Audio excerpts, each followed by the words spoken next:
ഒരു രോഗിക്ക് heart attack സംഭവിച്ചാൽ ഒരു കാർഡിയോളജിസ്റ്റിനെ സംബന്ധിച്ചിടത്തോളം വെറും 30 സെക്കൻഡുകൾ കൊണ്ട് തന്നെ ഹൃദയത്തിലെ ഏത് രക്തധമനിയാണ് അടഞ്ഞിരിക്കുന്നത് എന്നുള്ളത്, ഹൃദയം ഫെയിലിയറിലേക്ക് പോകുന്നുണ്ടോ, നെഞ്ചിൽ നീര് കെട്ടുന്നുണ്ടോ, മിടിപ്പിന്റെ താളം തെറ്റിൽ സംഭവിക്കാൻ സാധ്യതയുണ്ടോ, മരണത്തിന്റെ റിസ്ക് കൂടി വരുന്നുണ്ടോ, ഇതെല്ലാം സിമ്പിളായിട്ട് ECG നോക്കിക്കൊണ്ടും ചില ചോദ്യോത്തരത്തിലൂടെയും ചില പരിശോധനകളിലൂടെയും മനസ്സിലാക്കാൻ സാധിക്കും. എന്ന് വെച്ചാൽ ഒരു കാർഡിയോളജിസ്റ്റ് ആ രോഗിയെ കാണുമ്പോൾ നിങ്ങളാരും കാണുന്ന തരത്തിലല്ല കാണുന്നത്. അതിന്റെ ഒരുപാട് ഇരട്ടി ഇൻഫർമേഷൻ കാർഡിയോളജിസ്റ്റിനോട് കിട്ടുന്നുണ്ട്. ഇതിൽ ഒന്നാമത്തത് ഹൃദയാഘാതം ഹൃദയത്തിന്റെ ഏത് ഭാഗത്ത് സംഭവിച്ചു എന്നുള്ളതാണ്. ഇത് ECG നോക്കിക്കൊണ്ട് തന്നെ മനസ്സിലാവും. ഹാർട്ടിന്റെ മുൻഭാഗത്താണോ, അടിഭാഗത്താണോ, സൈഡിലാണോ, ബാക്കിലാണോ. ഹൃദയത്തിന്റെ മുൻഭാഗത്താണ് അറ്റാക്ക് സംഭവിക്കുന്നതെങ്കിൽ ഹാർട്ടിന്റെ ഏറ്റവും പ്രധാനപ്പെട്ട മാംസപേശികൾ അവിടെ നശിക്കുന്നുണ്ട്. ഹാർട്ടിന്റെ പമ്പിംഗ് ഒറ്റയടിക്ക് കുറയാനുള്ള സാധ്യതയുണ്ട്. ഹാർട്ട് ഫെയിലിയറിലേക്ക് പോകാനുള്ള സാധ്യത കൂടുതലാണ്. കോംപ്ലിക്കേഷൻസ് കൂടുതലായിരിക്കും. BP കുറയാം, നെഞ്ചിൽ നീര് കയറാം, മരണസാധ്യതയും വളരെ കൂടുതലാണ്. ഇനി ECG നോക്കിക്കൊണ്ട് ഹൃദയത്തിന്റെ അടിഭാഗത്താണ് അറ്റാക്ക് വരുന്നതെന്ന് മനസ്സിലാക്കുകയാണെങ്കിൽ അവിടെ ഹൃദയത്തിന്റെ മിടിപ്പിന്റെ എണ്ണം കുറയാനും ഹാർട്ടിനകത്ത് ഇലക്ട്രിക്കൽ ബ്ലോക്കുകൾ സംഭവിക്കാനും സാധ്യത കൂടുതലാണ്. ചിലർക്കെങ്കിലും പേസ് മേക്കർ ഇടേണ്ടി വന്നേക്കാം. ഇനി ഹൃദയത്തിന്റെ ബാക്കിലാണ് അറ്റാക്ക് സംഭവിക്കുന്നതെങ്കിൽ ഏറ്റവും വലിയ പ്രശ്നം എന്താ വെച്ചാൽ ECGയിലൂടെ മാത്രം അത് പലപ്പോഴും കണ്ടെത്താൻ സാധിക്കണമെന്നില്ല. വളരെ സൂക്ഷിച്ച് നോക്കിയാലേ മനസ്സിലാവുള്ളൂ. രണ്ടാമത്തെ കാര്യം ഹാർട്ട്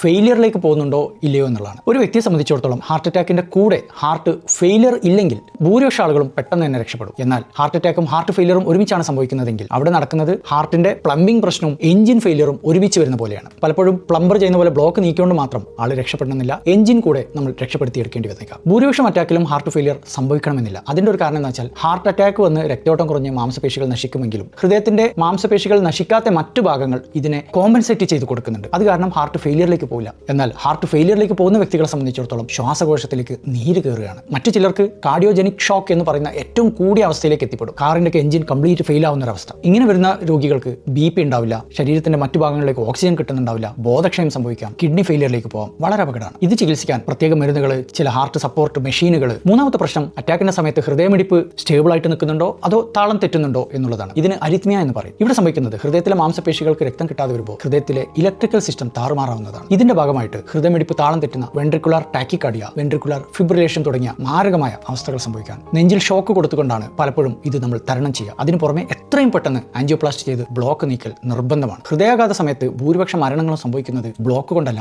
ഇതുപോലെ ഇലക്ട്രിക്കൽ താളം തെറ്റലുകൾ സംഭവിക്കുമ്പോഴാണ്. നാലാമത്തെ പ്രശ്നങ്ങൾ അറ്റാക്കിന്റെ ഏറ്റവും കൂടിയ രൂപത്തിലാണ്. എന്ന് വെച്ചാൽ ഹൃദയത്തിനകത്ത് തന്നെ ചില ആളുകൾക്ക് മെക്കാനിക്കൽ കോംപ്ലിക്കേഷൻസ് ഉണ്ടാവും. അതിൽപ്പെട്ട ഒന്ന് ഹൃദയത്തിനകത്ത് ആഘാതം കാരണം ദ്വാരങ്ങൾ ഉണ്ടാവുന്ന VSR എന്ന് പറയുന്ന അവസ്ഥ.